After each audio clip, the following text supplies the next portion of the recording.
तो स्टार्ट करते हैं आज हम लोग वेक्टर का लेक्चर नंबर 2। तो पिछले लेक्चर में हम लोगों ने देखा था कि 2 टाइप्स के फिजिकल क्वांटिटी होते हैं। एक को हम लोग कहते हैं वेक्टर, एक को कहते हैं स्केलर। स्केलर वो क्वांटिटी थी जिसके पास मैग्नीट्यूड होता था और यूनिट होती थी। वेक्टर में क्या था कि मैग्नीट्यूड है, यूनिट है और साथ साथ ही एक डायरेक्शन भी होता है। वैसे फिजिकल क्वांटिटी को हम लोग वेक्टर कहते हैं, है ना। वेक्टर जो है वेक्टर है ना, जिसके पास क्या है, मैग्नीट्यूड है,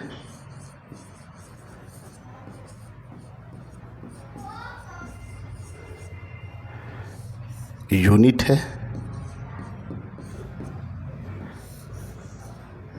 और डायरेक्शन है ना, डायरेक्शन है। इसके साथ साथ ही वेक्टर के कुछ लॉ है, उसको फॉलो करता है ना।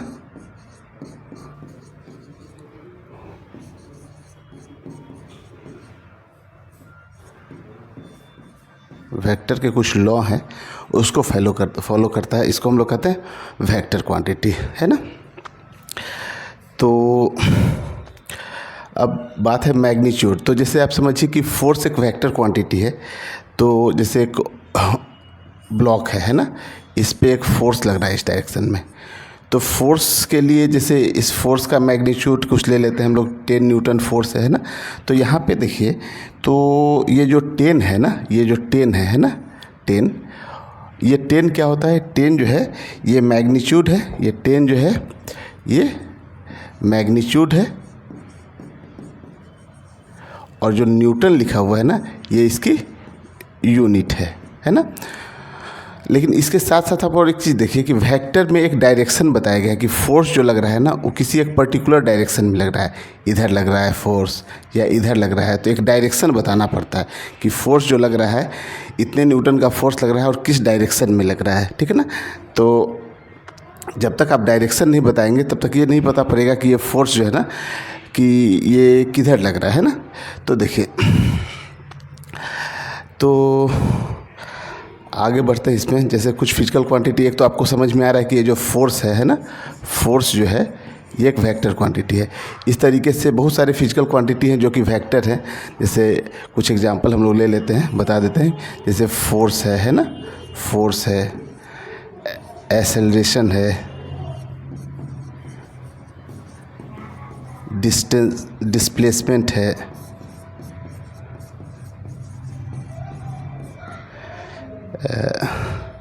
वेलोसिटी है। तो ये सब जो फिजिकल क्वांटिटी आप देख रहे हैं ना, ये सब वेक्टर है। इस तरह से बहुत सारे और भी फिजिकल क्वांटिटी हैं जो कि वेक्टर है, ठीक है। चलिए, तो वेक्टर को रिप्रेजेंट करने का एक तरीका था कि जैसे कोई एक वेक्टर है, अगर ये क्वांटिटी वेक्टर है तो इसके ऊपर एक एरो लगा होता है, या तो फिर ये कुछ बोल्ड लेटर में लिखा हो। जैसे कोई ये भी अगर कोई सी अगर कोई वेक्टर है तो ये बोल्ड लेटर में लिखा हुआ रहता है, ठीक है। तो इस पे एरो देने की ज़रूरत नहीं है ना। और जैसे यहाँ बी हो गया, कोई डी है, तो यहाँ पे अगर आपसे पूछा जाए कि वेक्टर क्वांटिटी कौन है, तो जिस पे एरो लगा है वो वेक्टर है, या फिर बोल्ड लेटर में लिखा है वो वेक्टर क्वांटिटी है,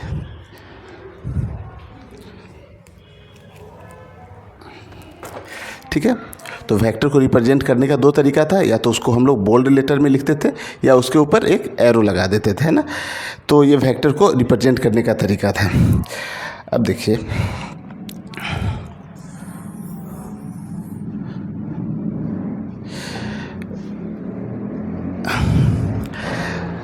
देखिए कोई वेक्टर है ना, कोई भी वेक्टर आप ले लेते हैं। इस वेक्टर को अगर आप पैरेलली शिफ्ट करते हैं, है ना, कोई जैसे अगर कोई वेक्टर है, ये वेक्टर है ना, ये वेक्टर को अगर आप पैरेलली शिफ्ट करते हैं, मतलब ये पैरेलल, ये इसी वेक्टर को, अगर ये वेक्टर है और इसको आप पैरेलल लेके यहाँ चले आए, है ना, इसकी लेंथ भी वही है, ठीक है। अगर ये मान लेते हैं 5 सेंटीमीटर का है तो ये भी 5 सेंटीमीटर का है ना। अगर इसका डायरेक्शन आप कुछ भी कह देते हैं, जैसे मान लो ये नॉर्थ डायरेक्शन है, ठीक है, ये भी नॉर्थ डायरेक्शन में ही है, ठीक है। और ये मान लेते हैं कि ये डिस्प्लेसमेंट है और ये भी डिस्प्लेसमेंट है। तो हम लोग ऐसा कह सकते हैं कि ये जो वेक्टर ए है वो इक्वल है वेक्टर बी के। क्यों? क्योंकि देखिए यहाँ पे सेम फिजिकल क्वांटिटी को डिनोट कर रहा है। मान लेते हैं कि ये डिस्प्लेसमेंट है ना, ये डिस्प्लेसमेंट है, ये भी डिस्प्लेसमेंट है ना, दोनों डिस्प्लेसमेंट है, दोनों का डायरेक्शन नॉर्थ है और दोनों का मैग्नीट्यूड भी 5 है ना। तो हम लोग ये कह सकते हैं कि ये दोनों फिजिकल क्वांटिटी सेम है। लेकिन अगर एक और वेक्टर ले लेते हैं जो कि इस डायरेक्शन में है, ठीक है ना, ऐसे है कुछ, है ना, ऐसे है, और ये भी 5 सेंटीमीटर ही है, ये भी डिस्प्लेसमेंट ही है, लेकिन इसका डायरेक्शन कुछ अलग है ना। इस डायरेक्शन को कुछ भी आप मान लेते हैं, चलिए ईस्ट मान लेते हैं ना, तो इस डायरेक्शन में है। तो हम लोग कहेंगे कि ये जो वेक्टर है ना, ये वेक्टर जो है, इस वेक्टर का नाम अगर हम लोग बोल दें कि ये वेक्टर सी है, तो हम लोग कहेंगे कि ये वेक्टर सी जो है ना उसके इक्वल नहीं है। क्यों नहीं इक्वल है? क्योंकि इन दोनों का डायरेक्शन सेम था, इसका डायरेक्शन अलग हो गया। तो अगर किसी वेक्टर का डायरेक्शन चेंज हो जा रहा है ना, तो फिर इक्वल वेक्टर नहीं रहेगा। ठीक है, ये बात समझ में आ रही है। फिर हम लोगों ने देखा था कि अगर दो वेक्टर के बीच एंगल निकालना हो, है ना, दो वेक्टर के बीच एंगल निकालना हो तो एंगल कैसे निकालते थे, है ना। तो जैसे एक कोई वेक्टर है यहाँ दिया हुआ ऐसे, है ना,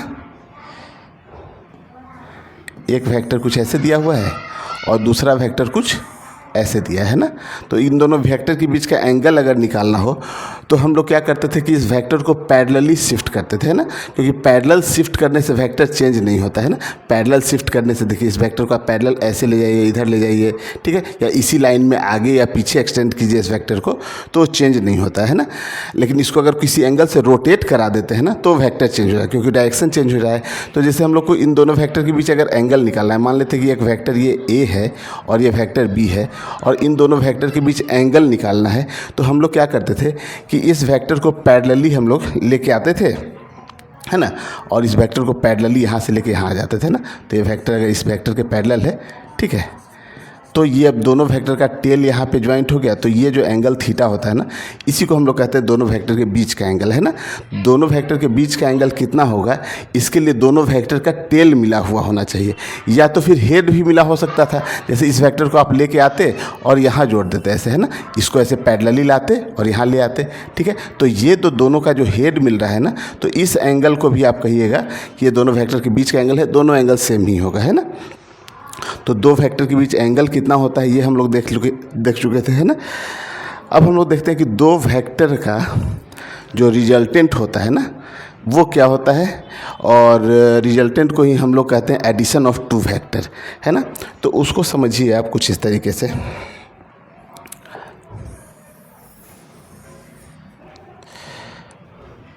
ठीक है, जैसे आप समझिए कि जैसे मान लेते हैं कि कोई एक ब्लॉक है, ये कोई एक ब्लॉक है ना, इस ब्लॉक पे एक फोर्स लगाया जा रहा है इधर 10 न्यूटन का, ठीक है। ये ब्लॉक उस ग्राउंड पे रखा हुआ है, मान लेते हैं कि यहाँ पे फ्रिक्शन जो है वो 0 है, कोई फ्रिक्शन नहीं है ना। यहाँ का फ्रिक्शन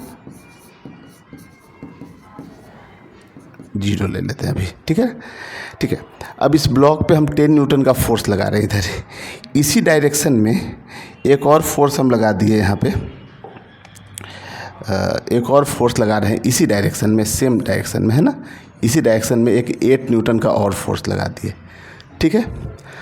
अभी हम लोग को पता है कि ये ब्लॉक इसी डायरेक्शन में जाएगा, तो जो इस ब्लॉक पे नेट फोर्स लगेगा, या summation of all the forces कहें, है ना, इन दोनों फोर्स का समेशन कहें, या नेट फोर्स कहें, या रिजल्टेंट फोर्स कहें, तो ये जो रिजल्टेंट फोर्स होगा ना, है ना, या इसको एफ नेट कह रहे हैं अभी हम, एफ नेट, तो ये कितना होगा 10 और प्लस 8 इक्वल टू कितना हो जाएगा 18 न्यूटन, है ना।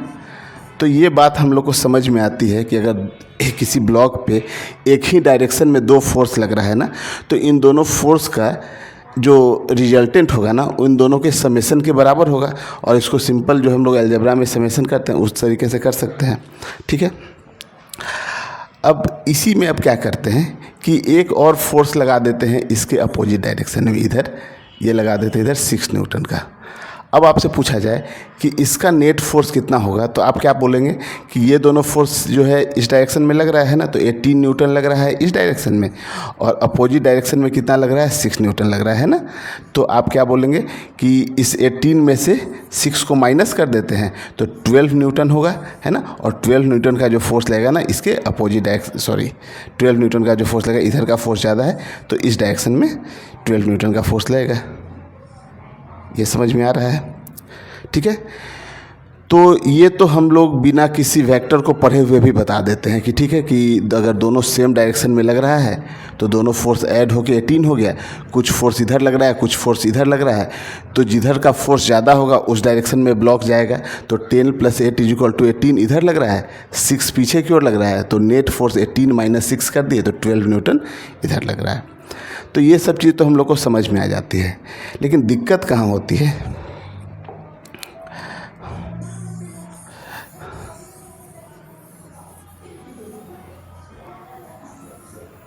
जैसे देखिए अब इसी ब्लॉक पे 2 फोर्स लग रहा है।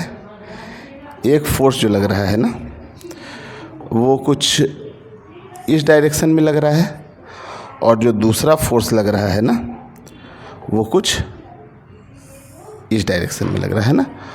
ये फोर्स ले लेते हैं कुछ, ये फोर्स जो है ना ये 10 न्यूटन है, और ये फोर्स ले लेते हैं कुछ 6 न्यूटन का है, और दोनों के बीच एंगल कुछ ले लेते हैं 60 डिग्री है।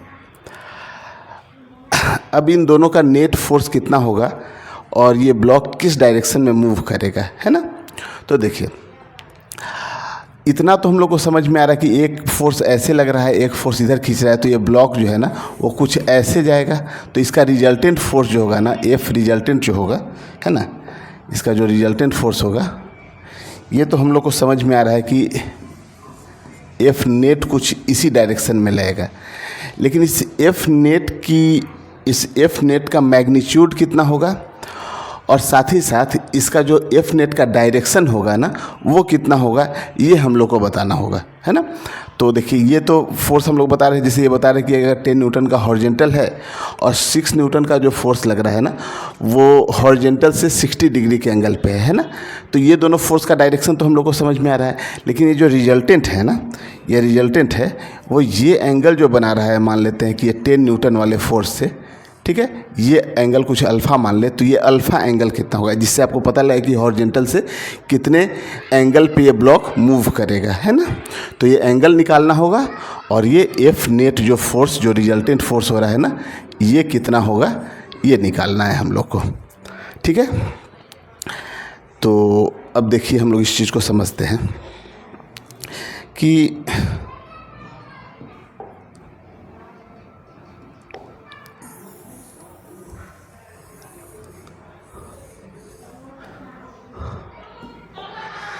देखिए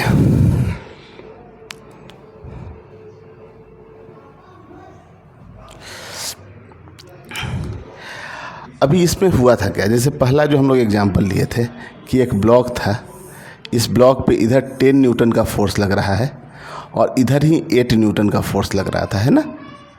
तो इसका रिजल्टेंट जो है 18 हो रहा था, है ना।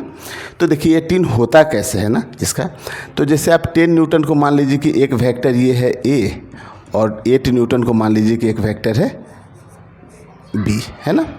तो इन्हीं दोनों वेक्टर का सम निकालना था हम लोग को, है ना। तो हम लोग क्या करते हैं कि जैसे एक वेक्टर अपना A हो गया है ना, 10 न्यूटन का ये हो गया है ना, ये 10 वाला हो गया वेक्टर, इसी वेक्टर के हेड से जो दूसरा वेक्टर है 8 न्यूटन वाला ना, इसके टेल को मिलाते हैं। तो देखिए ये 10 वाला था, है ना, और ये 8 वाला था, यही था ना। तो 10 वाला, ठीक है ना, किसी को कोई भी एक वेक्टर को आप जो है ना फर्स्ट वेक्टर मान लीजिए। तो चलिए मैंने मान लिया कि 10 न्यूटन का वेक्टर जो है ना, ठीक है ना, ये फर्स्ट वेक्टर है 10 न्यूटन वाला। तो फर्स्ट वेक्टर के हेड से ये जो सेकंड वेक्टर का है ना टेल, उसको मिलाना है, और इस तरीके से मिलाना है कि ये वेक्टर जो है वो चेंज ना करे, मतलब कि इसको पैरेलली आप लाके यहाँ पे मिलाइए, है ना। अगर रोटेट करके मिलाते हैं, ऐसे रोटेट कर देते हैं, तब तो वेक्टर ही चेंज हो जाएगा ना। तो इस वेक्टर को 8 न्यूटन वालों को आप पैरेलली लाइए यहाँ पे, और जो फर्स्ट वेक्टर था 10 न्यूटन, इसके हेड से इस 8 न्यूटन वाले के टेल को मिलाइए। तो चलिए यहाँ पे कलर चेंज कर लो, ये 8 न्यूटन वाले को मिला दिए यहाँ पे हम लोग, है ना। ये 8 न्यूटन वाला हो गया, है ना। तो ये 10 न्यूटन था, ये 8 न्यूटन था।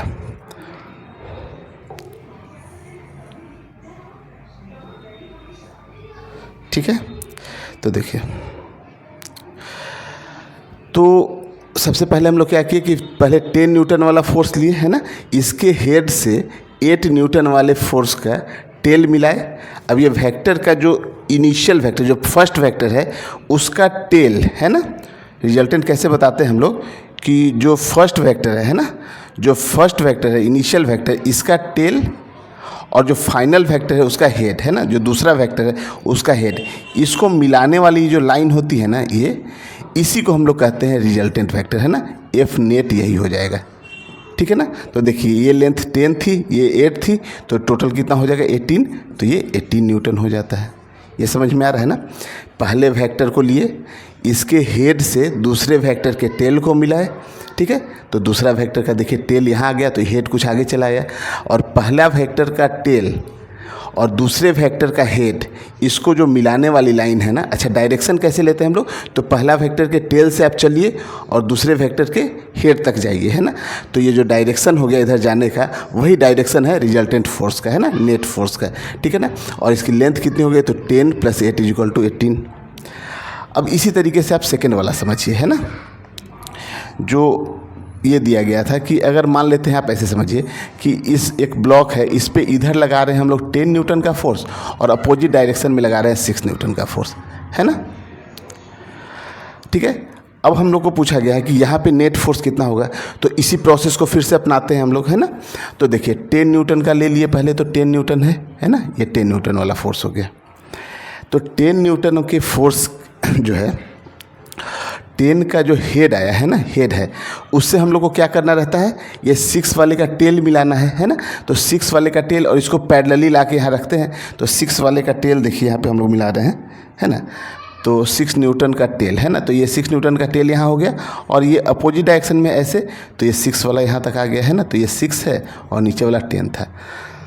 अब हम लोग क्या कहते थे कि जो पहला वेक्टर जिसको आप माने थे, ठीक है, उसके टेल से चलना शुरू कीजिए, कहाँ तक, दूसरे के हेड तक, है ना। तो पहले वेक्टर का देखिए, पहला जो वेक्टर था अपना, है ना, उसका टेल यहाँ था, और हमको कहाँ तक जाना है, दूसरे वेक्टर के हेड तक। दूसरे वेक्टर का हेड यहाँ है, तो ये जो वेक्टर निकल के आया ना, ये इसी को हम लोग कहते हैं एफ नेट, है ना। तो अब देखिए एफ नेट कौन सा लेंथ हो गया, यही लेंथ है जो रेड कलर से आपको दिखाया जा रहा है। तो टोटल 10 में से 6 माइनस कर दिए, तो ये कितना बचा, 4। तो हम लोग यहाँ कहेंगे कि एफ नेट कितना हो गया, तो 4 न्यूटन। समझ में आ रहा है ना, कोई दिक्कत नहीं है, नोट करते चलिएगा इसको।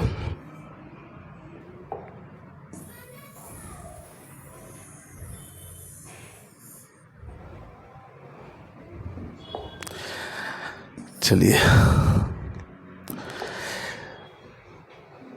अब हम लोग देखते हैं, जब दो फोर्स इंक्लाइन थे एक दूसरे पे, है ना, जैसे ये ब्लॉक लिए थे, इस ब्लॉक पे क्या बताए थे कि अगर एक इधर लग रहा है 10 न्यूटन का फोर्स और एक इधर लग रहा है 6 न्यूटन का फोर्स, अगर कुछ ऐसा हो रहा है ना, इधर 10 न्यूटन है और इधर 6 न्यूटन है, और एंगल बीच का कितना है, थीटा = 60 डिग्री, है ना। तो अब नेट फोर्स कितना होगा और डायरेक्शन क्या होगा, ये देखना है। तो फिर से हम लोग इसको ए वेक्टर मान लेते हैं और इसको मान लेते हैं बी वेक्टर। सेम प्रोसेस अपनाते हैं। पहले ए वेक्टर को लिखिए, यहाँ पे देखिए, जो 10 न्यूटन था इसको यहाँ पे बना लेते हैं, ये 10 न्यूटन है ना, ए लिख लेते हैं इसको, ठीक है, वैल्यू नहीं देते हैं ठीक है ना। अभी ए बी के टर्म में ही लिख लेते हैं, तो ये ए है, और दूसरा वेक्टर जो है ना, इसको हम लोग पैरेलली लाते हैं बी को, और इसका जो टेल है ना, इसके टेल को ए वाले के हेड से मिलाते हैं, यानी कि कुछ ऐसे हो जाएगा, है ना, ये हो गया, है ना। तो ये अपना 6 न्यूटन का हो गया है। चलिए इसको थोड़ा सा और बड़ा कर लें, ठीक है। तो ये 10 न्यूटन का था, ये 6 न्यूटन का था, है ना। ये जो है बी वेक्टर है। तो रिजल्टेंट क्या बताए थे कि जो पहला वेक्टर आप जिसको माने थे ना, उसका टेल लेना है। तो पहले वेक्टर का ये टेल और दूसरे वेक्टर के हेड से इसको मिला देना है ना। तो पहला वेक्टर का टेल लिए यहाँ पे और दूसरे वेक्टर के हेड से मिला दिए, है ना। तो ये जो वेक्टर निकल कर आएगा ना, पहला का टेल और दूसरे के हेड को मिलाने वाला, तो इसी को हम लोग कहते हैं रिजल्टेंट, है ना। एफ नेट कह दीजिए, अगर ये दोनों फोर्स है तो ये रिजल्टेंट फोर्स हो जाएगा, है ना, ठीक है ना।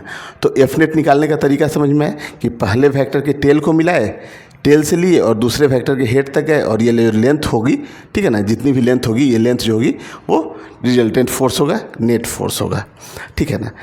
लेकिन अब मुश्किल यहाँ पे ये चीज़ है ना कि यहाँ पे ये एंगल जो है, ये तो अगर हम लोग ने यहाँ 60 डिग्री लिया है तो ये वाला एंगल कितना है, 120 डिग्री है। तो यहाँ हम लोग पाइथागोरस नहीं लगा सकते हैं और इस लेंथ को निकालना है। तो इसके लिए हम लोग प्रोसेस कर रहे हैं, ठीक है ना। और इसी प्रोसेस को कहते हैं हम लोग parallelogram law of vector addition, है ना। तो हम लोग एक्चुअल में यहाँ पे पैरेललोग्राम लॉ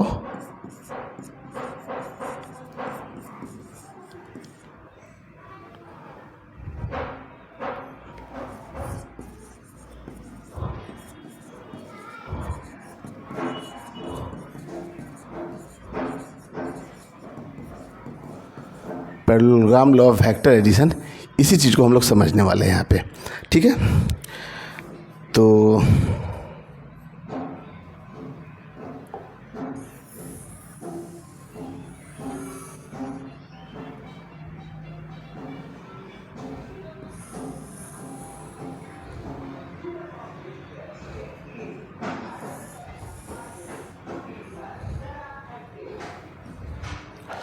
ठीक है, ठीक है ना। Parallelogram law of vector addition को हम लोग समझते हैं यहाँ से। तो देखिए, हम लोग को जब ये लेंथ निकालनी है ना, तो हम लोग क्या कर रहे हैं ना यहाँ से कि हम लोग को ये लेंथ निकालनी है ना, और हम लोग चाहते हैं कि इसमें पाइथागोरस थ्योरम लग जाए। तो हम लोग क्या किए कि यहाँ से इस लाइन को आगे की ओर बढ़ाए और यहाँ से इस पर एक परपेंडिकुलर डाल दिया, है ना। अब ये एंगल कितना हो गया, 90 डिग्री। तो देखिए ये ट्रायंगल आपको दिख रहा है, इसका नाम दे देते हैं, इसका नाम दे देते हैं LMNO, है ना। अब ये MNO, इस ट्रायंगल को हम यहाँ अलग से बना रहे हैं। देखिए ये है M, ये है N और ये है O, है ना। इस लेंथ को हम लोग कितना बोले हैं, B, है ना। तो अब देखिए ये एंगल B है और ये एंगल जो है ना, ये एंगल 60 डिग्री था, तो ये एंगल 60 डिग्री ही होगा, है ना, जिसको हम लोग थीटा भी मान के चल रहे हैं ना, थीटा बोला गया है। तो ये एंगल जो है वो थीटा है। तो यहाँ से देखिए, अगर हम लोग इसको x बोल दें और इस लेंथ को y बोल दें, परपेंडिकुलर को y और बेस को x बोल दें, तो यहाँ से आप देखिए हम लिख सकते हैं कि sine theta is equal to होता है परपेंडिकुलर अपॉन हाइपोटेनस, तो y बाई बी। तो यहाँ से y इज इक्वल टू क्या आ जाएगा, b साइन थीटा। ये समझ में आ रहा है ना। इसी तरीके से x इज इक्वल टू हम लोग लिख सकते हैं इस तरीके से, अगर हम लोग कॉस थीटा लिखें तो cos theta is equal to हो जाएगा बेस अपॉन हाइपोटेनस, है ना, मतलब कि x बाई बी। तो यहाँ से x इज इक्वल टू कितना हो जाएगा, b कॉस थीटा, है ना। तो ये जो लेंथ यहाँ से आ गई ना, ये लेंथ जो हुई ये b कॉस थीटा है और ये लेंथ कितनी है, b साइन थीटा। ये बात समझ में आ रही है, कोई दिक्कत नहीं है। तो इसको आप लोग अलग से नोट कर लीजिए।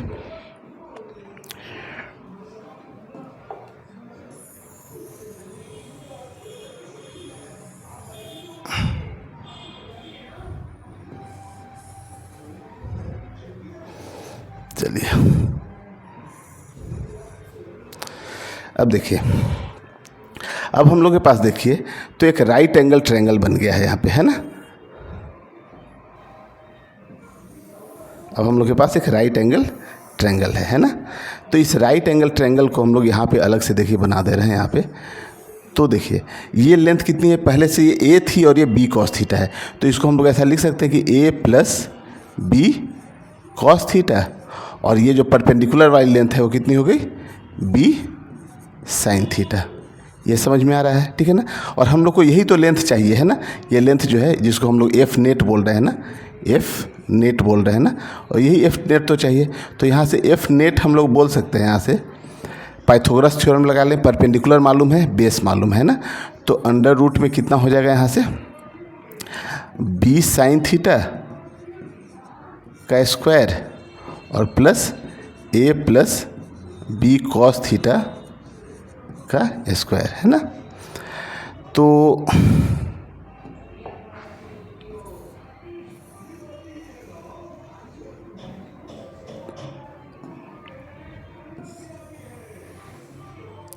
अब यहाँ से देखिए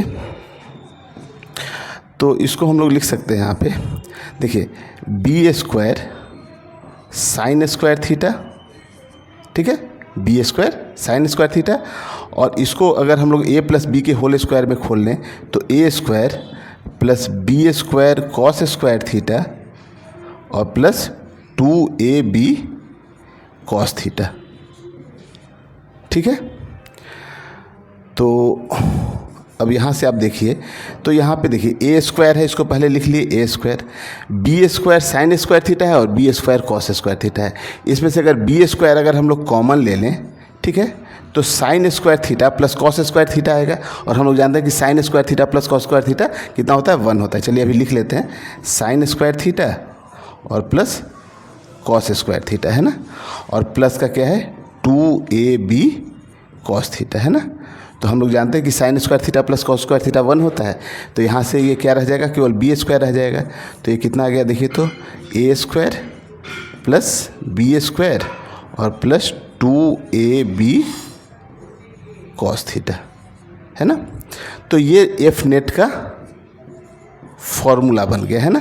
तो जैसे इस क्वेश्चन में आपको ए बी और थीटा दिया हुआ था, तो यहाँ ए बी और थीटा के टर्म में फॉर्मूला है, तो यहाँ से ए बी और थीटा की वैल्यू रखिए और एफ नेट यहाँ से निकल के आ जाएगा, ठीक है ना। इसको हम लोग एनालिटिकल मेथड कहते हैं, जिससे फार्मूला के थ्रू आप ये वैल्यू निकाल सकते हैं, ठीक है। तो एक तो ये निकल के चला आया, है ना।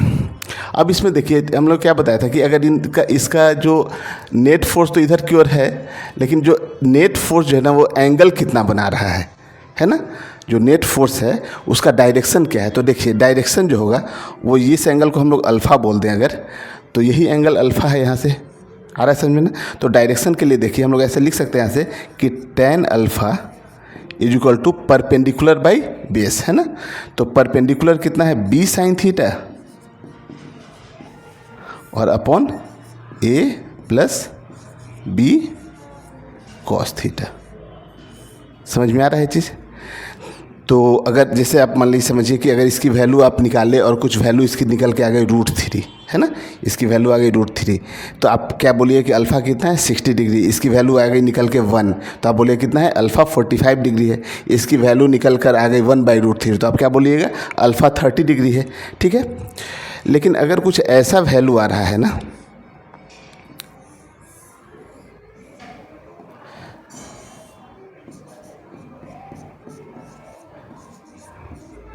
लेकिन कुछ ऐसा वैल्यू आ रहा है ना कि जैसे इसकी वैल्यू आ गई, मान लेते हैं कि √2, तो √2 वैल्यू तो आप नहीं पढ़े हैं अभी, तो आप क्या कीजिएगा ना कि अगर कोई वैल्यू ऐसा है जिसका वैल्यू आपको नहीं पता हो, तो यहाँ से आप लिख लीजिएगा alpha is equal to tan inverse, है ना, tan इधर जाएगा तो tan इन्वर्स में आ जाएगा, और ये पूरी वैल्यू को आप लिख दीजिए यहाँ पे b sine theta upon a plus b cos theta, ठीक है।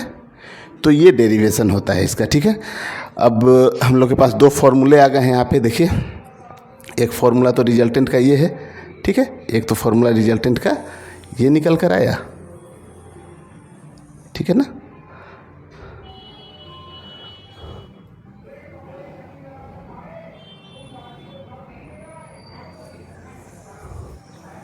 एक रिजल्टेंट का ये फार्मूला निकल कर आया, है ना, और दूसरा जो है डायरेक्शन का ये फार्मूला निकल कर आया, है ना, डायरेक्शन का ये फार्मूला निकल कर आ गया, ठीक है ना। आ रही बात समझ में, ठीक है। अब देखिए इस बाकी चीज़ों को मैं यहाँ से हटा देता हूँ, आप लोग पहले नोट कर लीजिएगा इसको, ठीक है।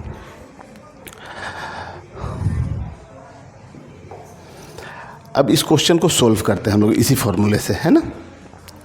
तो ये जो अपना क्वेश्चन था कि इस ब्लॉक पे, ये जो ब्लॉक था, है ना, इस ब्लॉक पे एक फोर्स लगाया गया था, इधर कितना 10 न्यूटन का, और इधर कितना लगाया गया था 6 न्यूटन का, यही था ना, और दोनों के बीच की एंगल कितनी थी 60 डिग्री, ठीक है।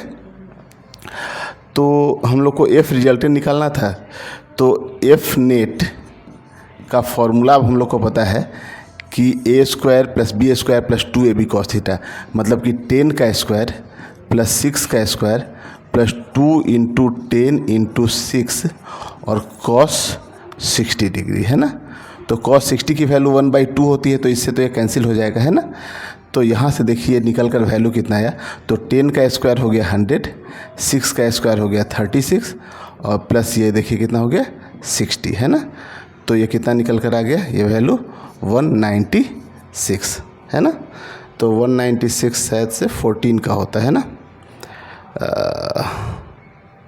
ठीक है ना। तो ये 14 निकल कर आ गया, है ना। समझ में आ रहा है ये चीज़। तो 40 न्यूटन ये फोर्स निकल कर आ गया। अब है कि ये जो रिजल्टेंट फोर्स जो है ना, वो कुछ तो ऐसे जाएगा, रिजल्टेंट फोर्स है ना, और ये 14 न्यूटन का निकल कर आ गया।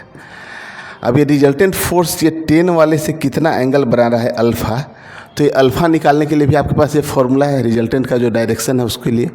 तो डायरेक्शन के लिए फॉर्मूला अगर लगाएं तो हम लोग क्या लिखेंगे यहाँ पे, tan alpha is equal to B sine theta, है ना। बी यही था, ये बी है और ये ए है ना।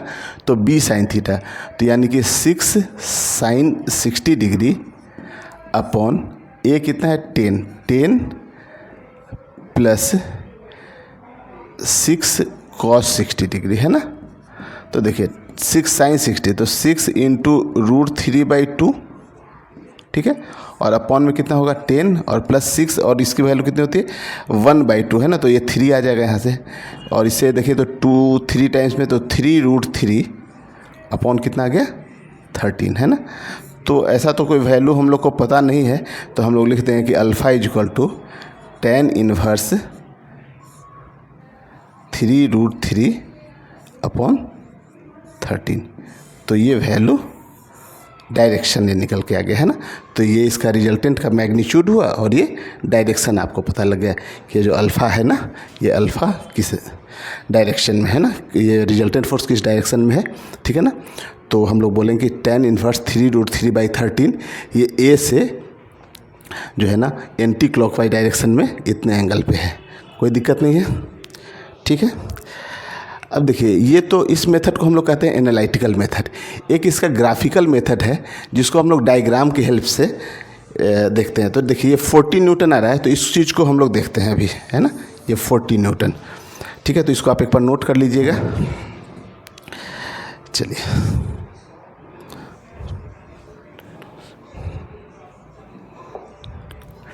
तो देखिए अभी हम लोग यही देख रहे थे ना कि एक ब्लॉक है, इस पे एक फोर्स लग रहा है इधर 10 न्यूटन का और इधर लग रहा है 6 न्यूटन का, और एंगल है 60 डिग्री, और जो रिजल्टेंट फोर्स निकल कर आया था ना वो आया था 14 न्यूटन का, है ना, 14 न्यूटन निकल कर आया था। अब इस चीज़ को हम लोग ग्राफिकली देखते हैं। देखिए क्योंकि हम लोग ने क्या कहा था ना कि अगर ये लेंथ 10 है ना, और ये लेंथ 6 है, और ये एंगल जो है ना इधर से ये एंगल कितना था, ये एंगल था 60 डिग्री, है ना, ये एंगल 60 डिग्री है। तो ये जो रिजल्टेंट जो निकल कर आ रहा है ना ये 14 हो रहा था। अभी हम लोग एनालिटिकली देखें इस चीज़ को, तो क्या ग्राफिकली भी ये चीज़ प्रूफ हो सकता है। तो देखिए इसी चीज़ को हम लोग प्रूफ कर रहे हैं यहाँ पे। तो सबसे पहले एक हम लोग लाइन लेते हैं, है ना। तो एक लाइन लेते हैं 10,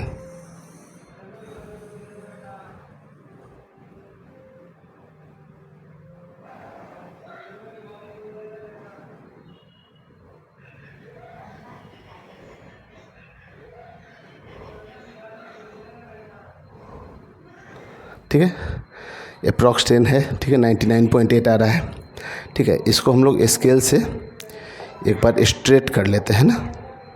तो देखिए तो ये लाइन स्ट्रेट है, बिल्कुल स्ट्रेट नहीं दिख रहा है ना।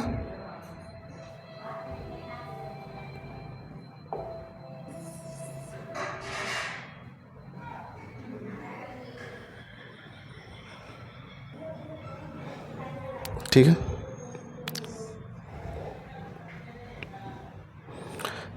चलिए तो ये अप्रॉक्स 10 ले सकते हैं इसको, 99.8 है। तो दूसरा कितना है 6 है ना। तो एक 6 का हम लोग लाइन लेते हैं ना, ठीक है ना। ये एक्चुअली मिलीमीटर में है, इसलिए 99.8 का मतलब ये 9.98 हो जाएगा, है ना। सेंटीमीटर में रखें तो एक 6 का लेने का मतलब है कि आपको ये 60 का आएगा, है ना। तो 60 का देखिए अप्रॉक्स 60 ले लेते हैं हम लोग, 60, ठीक है, 59.8 है। चलिए ठीक है, चलेगा ये। अब हम लोग को क्या करना है ना कि ये जो एंगल है ना हॉरिजॉन्टल से कितना लेना है, 60 डिग्री। तो यहाँ से हम लोग इस एंगल को 60 करते हैं, 60 बनाते हैं ना, ठीक है। तो देखिए ये एंगल हम लोग लेके चलते हैं यहाँ पे, और एंगल 60 कुछ यहाँ आएगा, है ना। तो इस लेंथ को हम लोग को बनाना है ना। तो देखिए इसको सेलेक्ट किए और इसको हम लोग 60 डिग्री का एंगल देना है, ठीक है। लगभग 60 हो गया, है ना। तो इस लाइन को हम लोग यहाँ शिफ्ट कर देते हैं, ठीक है, ठीक है ना। अब देखिए ये 10 है, ठीक है ना, 10 सेंटीमीटर है और ये 6 सेंटीमीटर है, 10 और 6 का था। तो ये लेंथ जो है ना ये कितना आया था हम लोग का, 14 था, है ना। ये लेंथ कितना था, 14 था। तो इसका टेल और इसके हेड को मिलाने वाला लाइन की जो लेंथ होनी चाहिए ना वो 14 होनी चाहिए। तो चलिए यहाँ से देखते हैं, इस लेंथ को मेजर करते हैं हम लोग, ठीक है, कि ये लेंथ कितना आ रहा है।